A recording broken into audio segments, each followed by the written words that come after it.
Hey everyone, we're finally going to look at the last type of trig function, and that is going to be y equals a tan bx minus c.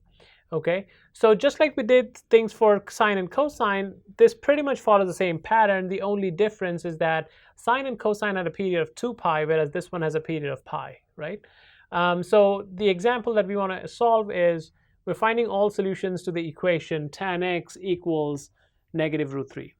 Okay, so the way I start this is just the same way I started with sine and cosine, which is I'm going to solve the equation tan of x prime equals root 3. Remember, we ignore the sign because x prime is a reference angle, and reference angle will always be in the first quadrant since it's positive and it's acute.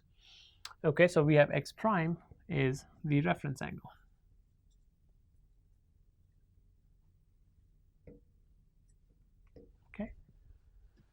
So if tan x equals root 3, basically what we're trying to find is we're trying to find the value of x prime, right, an acute angle x prime, such that the tan of that is root 3.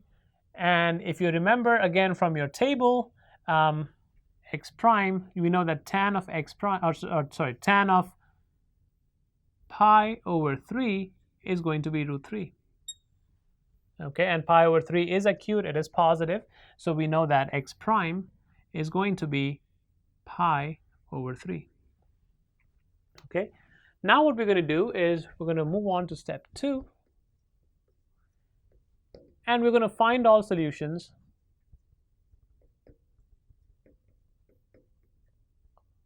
in one cycle or one period, and that is from 0. Remember, the period of a tan function is pi and not 2 pi, and that's why I'm not going from 0 to 2 pi, but I'm going from 0 to pi. Okay, so 0 to pi, okay, that basically means it is the first 2 quadrants.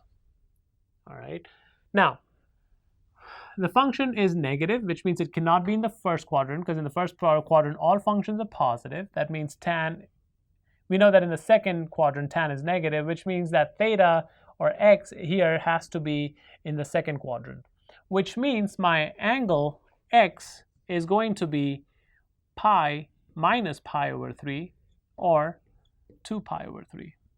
So in 0 to 2 pi, in 0 to pi, my solutions are x equals 2 pi over 3.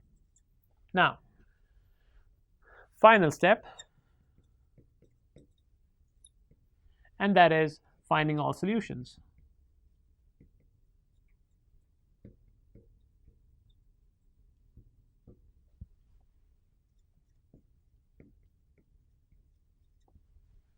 Okay, now since the period of the tan function is pi, if I add pi, okay, I'm going to end up in the fourth quadrant, right? Because let's say this was my angle 2 pi over 3. If I add pi, essentially I'm going to come here, and tan is again negative here, and tan of whatever this angle is going to be the same as tan of 2 pi over 3, which is negative root 3, right? So if I keep adding multiples of pi, I'm either going to end up here or I'm going to end up here, right? Because another pi will meet me here, another pi will be here, so on and so forth. And so all solutions are going to be x equals 2 pi over 3 plus n pi, where n is an integer. Okay, so this is the solution to the equation tan x equals negative root 3.